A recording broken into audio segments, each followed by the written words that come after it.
knows how you come across somebody once in a while you shouldn't have messed with. That's me. I am not an African American.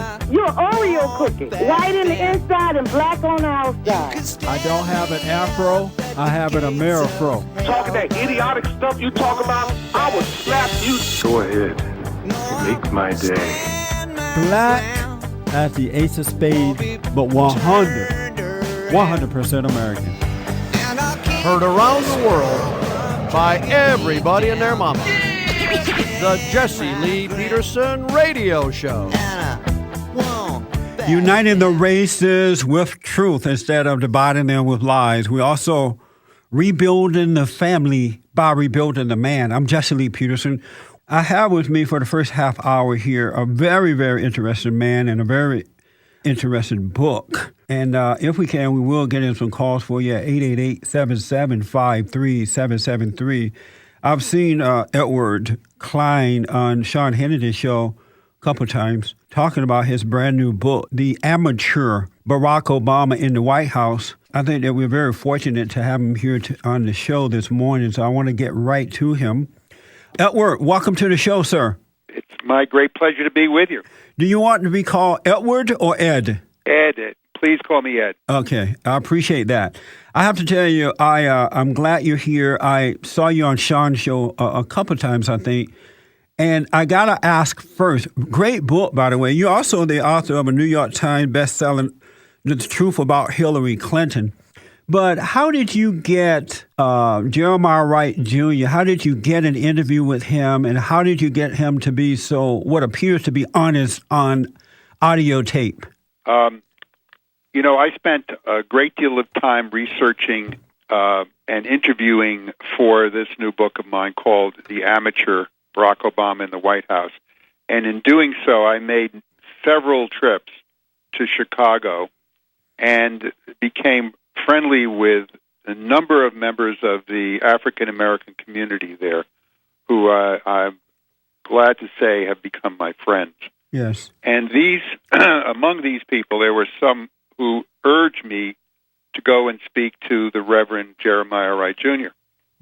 I had some hesitations, quite frankly, because from what I had seen in the media, he had been portrayed as a racist and anti-white, anti-Jewish, anti-American, and I didn't know whether I should do that. But these African-American friends of mine assured me that he was a scholar, a gentleman, that he had a story to tell that no one had ever heard before. So I made my requests, and in fact, I did sit down with the Reverend Jeremiah Wright Jr. for 3 hours with a tape recorder going, and we had a very good conversation. And I'm a very experienced guy. I've been around for ever and ever as a reporter. Yes. I used to be the foreign editor of Newsweek and the editor-in-chief of the New York Times Magazine, so I know when people are telling the truth and when they're not telling the truth.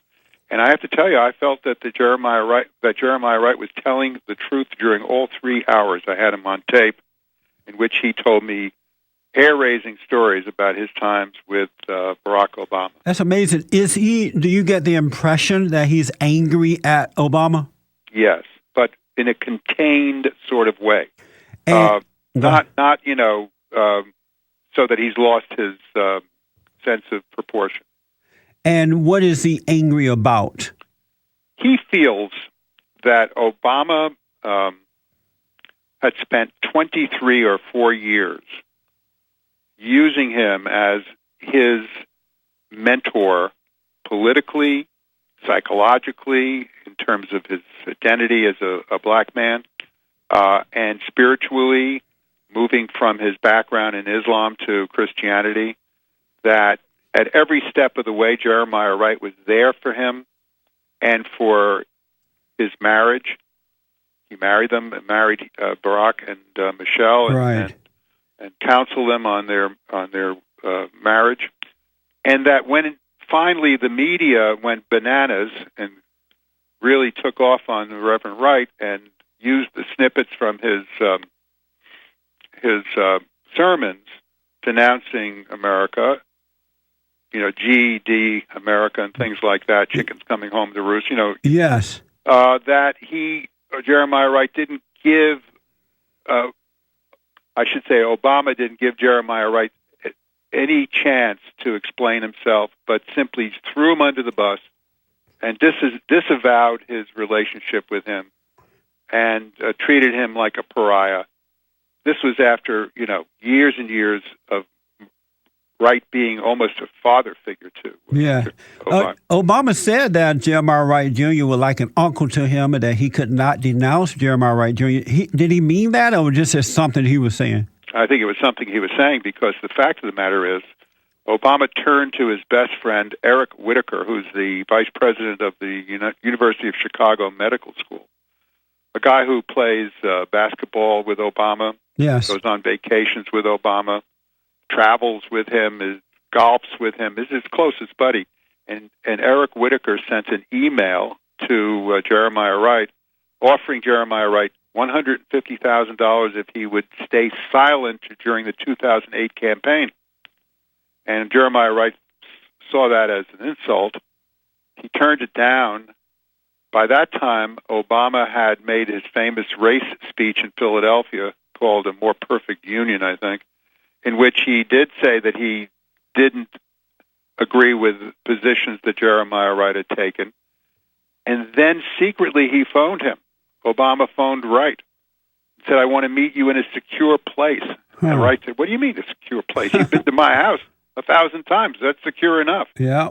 And so Obama did go to the parsonage of the Trinity United Church of Christ, met in the living room of Jeremiah Wright, and they had an hour-long talk in which Obama urged Wright to shut up and not talk. And Wright refused to do that. He said, "I have to stick to my principles." Yeah. And then Obama said something that really resonates in my mind. He said, "The trouble with you, Rev," he called him Rev, "the trouble with you, Rev, is that you've got to tell the truth." And Jeremiah Wright said, "Yeah, and I don't think that's a bad trouble to have for a minister." One thing about Obama, he's not an honest man, that's for sure. I heard on the tape that Jeremiah Wright Jr. said, the one that you and Sean was sharing with us, that Jeremiah Wright Jr. said that he had kids, or at least a grandchild, and I think a child in college right now, and he couldn't afford to shut up. He had to go out there because he got to earn a living.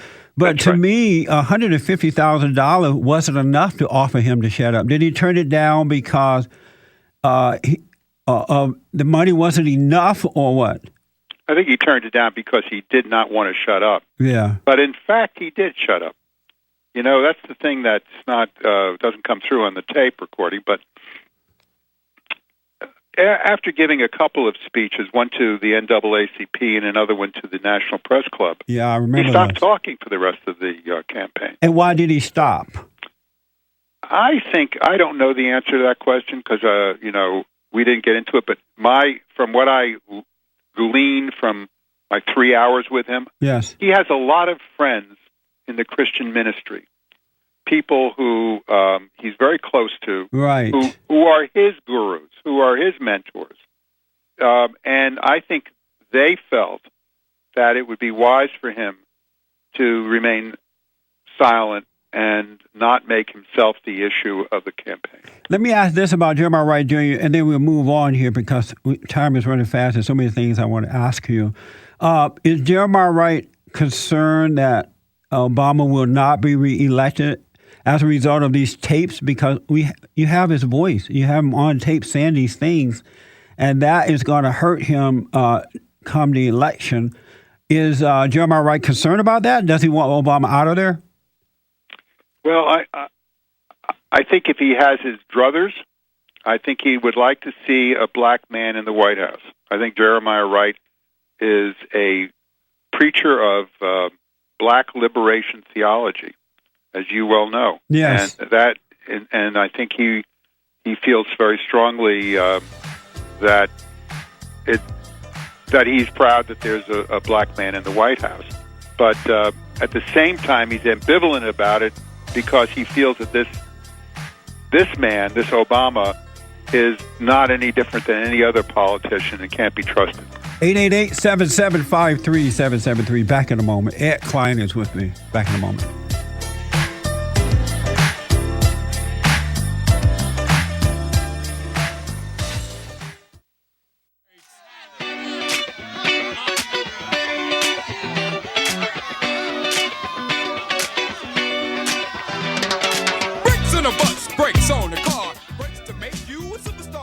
Okay, welcome back. I'm Jesse Peterson, talking with the author of a brand new book, The Amateur, Barack Obama in the White House. Edward Klein is the author of this great book. You got to get it, folks. Everybody and their mama should read this, and I highly, highly recommend it. Ed interviewed almost 200 people and took almost 1,000 pages of notes for this book. So it's not just something he ran out there and just did. Ed, let me ask, I know that Louis Farrakhan is angry at Obama for taking out or taking out Muammar Gaddafi because they were really good friends. Did you get the impression, or do you know if Jeremiah Wright is upset at him about that as well? He didn't say that, but he did make it very plain to me that he was very friendly with Farrakhan. Yes, they are very tight. You write in your book about Bill Clinton calling Obama an amateur and told Hillary she should run in 2012. That's right. There was a secret meeting that Bill had with Hillary and their friends in Chappaqua, their home in Westchester County, north of New York City. This took place in August 2011, and I spoke to two of the people who attended the meeting. Bill had done a secret poll showing that Hillary, in his view, could beat Obama in the presidential primaries in 2012. Hillary was outraged because she felt, this was treachery. She was, after all, the Secretary of State. She was a member of Obama's cabinet. She said that she said, Bill, I have lunch with this guy every Thursday. What about loyalty? And he said, Bill Clinton said, loyalty, there's no such word as loyalty in politics. And I believe this to be true, but I don't understand why is Bill Clinton supporting Barack Obama at all, knowing the type of guy that Obama is? Because Bill Clinton is first and foremost a politician who wants to get back in the White House badly. Yeah. In order to do that, he's got to show himself to be a loyal Democrat in the party. He has to back Obama this time around because Hillary isn't going to run against him. And he has to do the right thing so that nobody can accuse Bill and Hillary of being treacherous. When 2016 rolls around, he's going to be asking the Democratic Party to support Hillary and the Democratic donors to support Hillary. He doesn't want to tee off Obama's supporters, and certainly not the African-American community, which supported Obama in vast numbers, as you know, in 2008. Yeah. I think that number is going to go down in 2012. Yeah, I agree. I think that you're going to see much less of a turnout of African Americans for Obama this time, because they're the ones who have really suffered the most through this recession. Yes, sir. You know, you got an 8% unemployment rate, 8+, but in the inner cities, what is it? It's double that, and among youth, it's 40% and 50%. It's horrible. I was in Chicago in the inner cities. I've been in Harlem here, Bedford-Stuyvesant. It is a holocaust. It's a disaster. Yeah, it's bad. And this president has done nothing to reach out and help the people get jobs. Because of time here, Ed, you write that Michelle influence over Obama. You write about Michelle's influence over Obama and how it almost led to a divorce.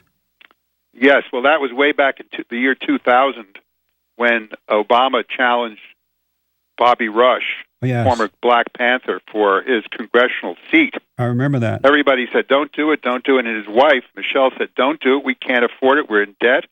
You're supposed to be home taking care of the kids, not out there campaigning for something you can't win. He did run. Bobby Rush referred to Obama as an educated fool, quote unquote.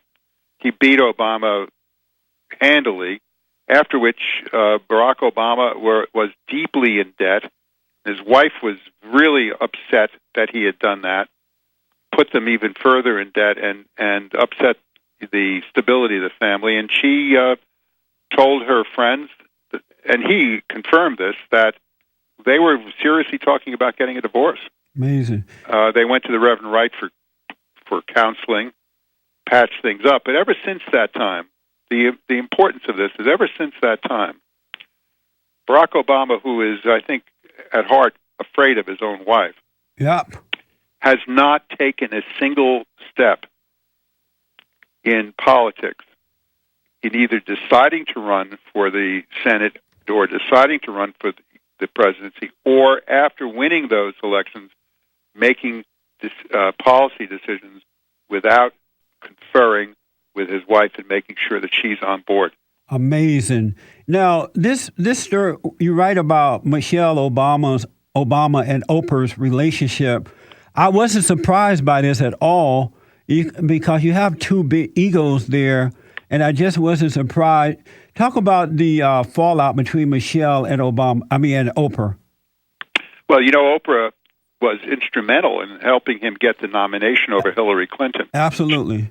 No question about it. She probably threw well over 1 million votes in Barack Obama's favor in the primaries, and then she campaigned vigorously for him in the general election. She expected to be taken very seriously afterward. Yeah. And in fact, Obama was very grateful, and they were on the phone a lot together. And when Michelle and Valerie Jarrett, her best friend in the White House and chief political advisor, got wind of this, it looked to them as though Oprah was acting as though she was the first lady. And as you know, you just can't do that. I mean, she had ideas about redecorating the Lincoln bedroom, about how to handle the social office, Wow. How Obama should deal with his television appearances, and they didn't want a competing woman out there having the president's ear, so they froze her out. They completely froze her out, wouldn't have her take part in the anti-obesity campaign. In fact, they made snide remarks, Michelle did, about Oprah's weight and how rich she was and how fat she was, and that she wasn't a good emblem for children. And when Oprah heard about that, she went through the roof naturally and decided to wash her hands of this. Did Oprah really say that Michelle didn't want her to be a part of this weight program because she didn't want a fat woman wallowing through the White House? Those were exactly her words. That's amazing. So are they communicating at all? Do you know that, Michelle and Oprah? No, they are really frenemies. Yeah. In the sense that, I mean, they're not going to come out and say bad things about each other in public. Right. But in private, they have nothing to do with each other. No wonder Oprah announced that she will not be campaigning for Obama this time around. That's right. Amazing stuff. How can people get your book? They can get it at Amazon or Barnes & Noble on the Internet, or they can go to any store, bookstore, and get it. And it's also available theamateurbook.com. Okay. You know what? I have the utmost respect for you, sir, for writing this book. It took a lot of courage, and I know you're getting a lot of static, but thank you for doing it. Well, listen, it's a great honor and pleasure to be on your important radio show, and I appreciate that very much. All right. Have a good day now. Thanks for coming on. 888-7753-773. Back in a moment.